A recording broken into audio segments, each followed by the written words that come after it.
नमस्कार फ्रेंड, स्वागत है अपना YouTube चैनल ई पाठशाला में। तो आइए आज बहुत दिनों के बाद जो हम फिर से एक नए वीडियो के साथ आप लोगों के साथ जो उपस्थित हुए हैं। जैसा कि आप लोग को पता, हम लोग जो क्लास 12 का जो बायो पढ़ रहे थे, आज उसी क्रम में जो है आज हम लोग पढ़ेंगे पुष्पीय पादपों में परागन। ठीक है, परागन परागन के कारण ही जो है पेड़ पौधे में जो है पुष्प जो खिल पाता नहीं, कोई भी बीज का जो निर्माण या फल का जो निर्माण हो पाता है। तो इसलिए आज हम लोग पढ़ेंगे परागन क्या होता है। ऐसे तो हम बार बार जो इसका डिस्कशन कर रहे थे, प्रत्येक वीडियो में शुरू से ही आप लोग को बताया गया था कि परागन होता क्या, यानी जब किसी भी एक पुष्प के जो है से परागकण जो है किसी दूसरे पुष्प के वर्तिकाग्र तक जो अगर पहुंच जाता है, तो इस प्रक्रिया को ही जो परागन बोलते हैं। इसको जो थोड़ा इतना ही तो लिखने से काम नहीं बन जाएगा, इसको थोड़ा डिटेल से लिखना। ठीक है, अगर बोलते हैं कि परागन होता क्या है तो बोलेंगे, देखिए परागन का सबसे पहले इंग्लिश बात करें। ठीक है, तो पोलिनाइजेशन होता है। ठीक है, परागन के लिए क्या बोलेंगे? पोलिनाइजेशन। याद रखिए, कहते हैं किसी पुष्प के यानी पुंकेसर, जो किसी पुष्प के जो पुंकेसर से उसी पुष्प या उसी जाति के, उसी सेम जाति का रहना चाहिए। जैसे गुलाब है तो गुलाब का ही होगा, गेंदा है तो गेंदा का फूल होना चाहिए, नहीं कि गुलाब का जो गेंदा में हो जाएगा। इसमें तब परागन की क्रिया संपन्न जो है नहीं हो पाएगा। ठीक है, इसलिए याद रखें क्या बोले, किसी पुष्प के पुंकेसर से उसी पुष्प या उसी जाति के किसी अन्य पुष्प के वर्तिकाग्र तक परागकणों का जो है पहुंचने की क्रिया क्या बोलेंगे? परागन बोलेंगे। तो याद रखना है, आप लोग जो आसानी समझ के परागन क्या होता है, अगर पूछ दे आप लोग को परागन क्या होता है, परागन क्या है, बस इतना आपको लिखना है। किसी पुष्प के पुंकेसर से उसी पुष्प या उसी जाति के किसी अन्य पुष्प के वर्तिकाग्र तक परागकणों के पहुंचने की क्रिया क्या बोलेंगे? परागन बोलेंगे। क्या बोलेंगे? परागन बोलेंगे। तो आइए हम लोग जो है परागन का जो कुछ प्रकार भी पढ़ते हैं। देखिए परागन को जो है का जो दो प्रकार होता है मुख्य रूप। ठीक है, परागन जो है दो प्रकार होता है। एक हो जाएगा स्वयं परागन, क्या हो जाएगा? स्वयं परागन। एक हो जाएगा पर परागन। ठीक है, तो हम लोग आज अभी समझेंगे कि स्वयं परागन होता है। इससे पहले आप लोग जो है फटाफट जो इस वीडियो को अपने अधिक से अधिक दोस्तों के साथ जो शेयर भी कर दीजिए। ठीक है, और जो न्यू स्टूडेंट जो है इस वीडियो को पहली बार इस चैनल को विजिट किए हैं, हमारे यूट्यूब चैनल ई पाठशाला को सब्सक्राइब भी कर दीजिए। ठीक है, उसके बाद जो आइए कंटिन्यू करते हैं, हम लोग पढ़ेंगे स्वयं परागन क्या होता है। ठीक है, स्वयं परागन कहते हैं जब पुष्प के परागकण उसी पुष्प या उसी पादप के किसी अन्य पुष्प के वर्तिकाग्र पर पहुंचता है, तो इस क्रिया को हम लोग बोलेंगे स्वयं परागन। देखिए स्वयं परागन में क्या है? स्वयं परागन में क्या बोले? कहते हैं जब पुष्प के कोई भी एक पुष्प होगा, पुष्प का जो परागकण है उसी पुष्प के, यानी जिस पुष्प का परागकण था उसी पुष्प पर या उसी पादप के, सेम पादप रहना चाहिए, लेकिन दूसरा पौधा पर नहीं जाएगा। जैसे एक पादप है फर्स्ट नंबर 1, ठीक है, अब एक होगा दूसरा, अगर इसका परागकण इसमें चल जाएगा तब तो उसमें परागन नहीं होगा। ठीक है, यानी सेम पादप में रहना चाहिए। ठीक है, सेम पादप का जो पुष्प के जो है परागकण जो है क्या होगा, यानी सेम पुष्प के वर्तिकाग्र पर जब पहुंचेगा तो इस प्रक्रिया क्या बोलेंगे? स्वयं परागन बोलेंगे। आप लोग समझ गए हैं कि स्वयं परागन क्या होता है। तो फिर से एक बार सुन लीजिए कि स्वयं परागन क्या होता है। बोलेंगे जब एक पुष्प के परागकण, एक पुष्प के परागकण उसी पुष्प या उसी पादप के किसी अन्य पुष्प के वर्तिकाग्र पर पहुंच जाता है, तो इस क्रिया क्या बोलेंगे? स्वयं परागन बोलेंगे। अब जो वहां क्वेश्चन एक पूछा जाएगा कि स्वयं परागन से होने वाले लाभ को लिखें। ठीक है, ये भी क्वेश्चन जो बहुत बार आता है 2 या 3 नंबर में, क्योंकि यह क्वेश्चन जो है बोर्ड एग्जाम के लिए जो बहुत इंपॉर्टेंट है। जैसे कि आप लोग को हम पिछले वीडियो में बताए थे कि अब देखिए कोशिश हम लोग का ही रहेगा कि देखिए एग्जाम को ध्यान में रखते हुए जो इम्पोर्टेंट प्रश्न होगा केवल उसी का जो डिस्कशन हम लोग करेंगे, क्योंकि एग्जाम जो है बहुत निकट आ चुका है। अगर पूरा डिटेल्स अगर एक पॉइंट अगर बताया जाए तो असंभव है इतने कम समय में जो पूरा बायो को खत्म करना। इसीलिए जो हम लोग केवल जो इम्पोर्टेंट फैक्ट होगा, इम्पोर्टेंट सब्जेक्टिव क्वेश्चन होगा, उसको हम लोग पढ़ेंगे। फिर उसके बाद हम लोग जो है इम्पोर्टेंट ऑब्जेक्टिव भी जो चैप्टर वाइज जो हम लोग पढ़ते रहेंगे, तो याद रखेंगे। ठीक है, तो और भी अपने अधिक से अधिक दोस्तों को जो है इस चैनल पर जोड़ते रहिए, जिससे कि उसको भी जो पूरा बेनिफिट हो। तो आइए इसका जो लाभ हम लोग पढ़ते हैं, स्वयं परागन का जो लाभ क्या होता है। सबसे पहले याद रखेंगे, सबसे पहला लाभ कि स्वयं परागन से पादपों का जो शुद्ध वंश चलता है, क्या होता है? शुद्ध वंश चलता है इसमें। जैसे देखिए जाति का, जैसे अभी गुलाब है मान लिया, एक पादप है अभी, अब इसका जो है परागन जो होगा सेम पादप सेम पुष्प पर होगा या इसी पादप के जो है परागकण, तो इसमें दूसरे पादप में तो गया नहीं, ठीक है, इसलिए इससे क्या होगा कि दूसरे पादप का जो भी अवगुण है इस पादप में नहीं आएगा, क्योंकि सेम प्लांट में ऐसा क्रिया हो रहा है स्वयं परागन, स्वयं परागन जो होगा सेम प्लांट में होगा, ठीक है, क्योंकि इसका परागकण जो है दूसरे पादप में नहीं जाएगा, इसीलिए हम बोल सकते हैं कि स्वयं परागन से क्या होता है, पादपों की जो है शुद्ध वंश चलता है। फर्स्ट तो आप लोग समझ गए लाभ। दूसरा लाभ समझिए, कहते हैं इससे परागन के लिए दूसरे पादपों पर निर्भर नहीं रहना पड़ता है, जैसा कि आप लोग को परिभाषा से ही पता है कि इसमें बताए थे कि जब एक पुष्प के परागकण जो है उसी पुष्प या उसी पादप के जो है यानी उसी पादप के अन्य पुष्प पर जब के वर्तिकाग्र पर जब परागकण पहुंचता है इसको स्वयं परागन बोलते हैं। इसीलिए दूसरा पॉइंट याद रखेंगे, इसमें क्या होता है, परागन के लिए जो है दूसरे पादपों पर निर्भर नहीं रहना पड़ता। यह हो गया इसका दूसरा लाभ। तो आइए इसका तीसरा लाभ समझते हैं हम लोग। कहते हैं स्वयं परागन पुष्पों की रंग, सुगंध एवं मधु उत्पन्न करने की जरूरत नहीं पड़ती है।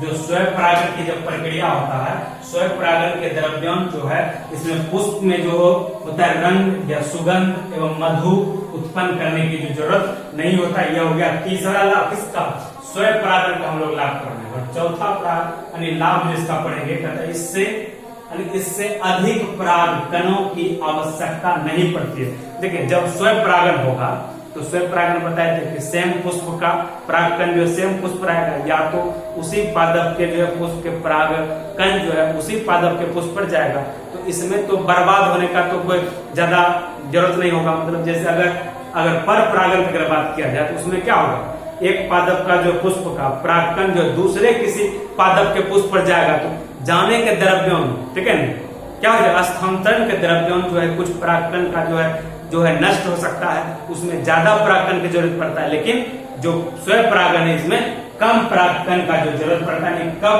कम जो है परागकण में ही जो है परागन की क्रियाएं संपन्न हो जाती है। तो ये था स्वयं परागन से होने वाली लाभ। तो आप लोग इसको जो है नोट भी करते रहिए अपने नोटबुक में, क्योंकि यह जो है बहुत ही इंपॉर्टेंट है बोर्ड एग्जाम के लिए, और यह जो है प्रश्न आता ही है, इसलिए आप इसको नोट भी करते रहिए और इसको बार बार रिवीजन करिए। अगर एक बार वीडियो अगर समझ में ना आए तो इसको जो दोबारा से देखिए, ठीक है, रिपीट करते रहिए, प्रत्येक सप्ताह इसको देखिए, उससे होगा क्या, रिवीजन हो जाएगा। जैसा कि आप लोग को पता ही है, पढ़ाई का दूसरा नाम है रिवीजन। क्या है, रिवीजन। जब तक रिवीजन आप लोग नहीं करेंगे तब तक याद नहीं रहेगा, ठीक है। तो चलिए आइए इसका दूसरा प्रकार हम लोग पढ़ते हैं, पर परागन। क्या पढ़ेंगे, पर परागन। कहते हैं एक पुष्प के परागकणों को दूसरे पुष्प की वर्तिकाग्र पर पहुंचने के लिए कुछ जैविक या अजैविक संसाधनों की आवश्यकता होती है। तो इस प्रक्रिया को हम लोग क्या बोलेंगे, पर परागन बोलेंगे। देखिए पर परागन में जो है अगर जैविक संसाधन की अगर बात किया जाए तो उसमें जो है परागकण को स्थानांतरण करने के लिए कीट का जरूरत होगा, जिसको हम लोग बोलेंगे कीट द्वारा परागित पुष्प है, ठीक है, कीट द्वारा परागित पुष्प, या चिड़िया का जरूरत पड़ेगा। मतलब चिड़िया के माध्यम से अगर जब परागकण का स्थानांतरण होगा किसी एक पुष्प का दूसरे पुष्प पर, उसको बोल सकते हैं कि चिड़िया के द्वारा परागन की क्रिया संपन्न हुआ है। या हाथी, मनुष्य, ये सब हो गया क्या, यानी जैविक संसाधन हो गया। और कुछ जो अजैविक संसाधन हम लोग पढ़ लेंगे।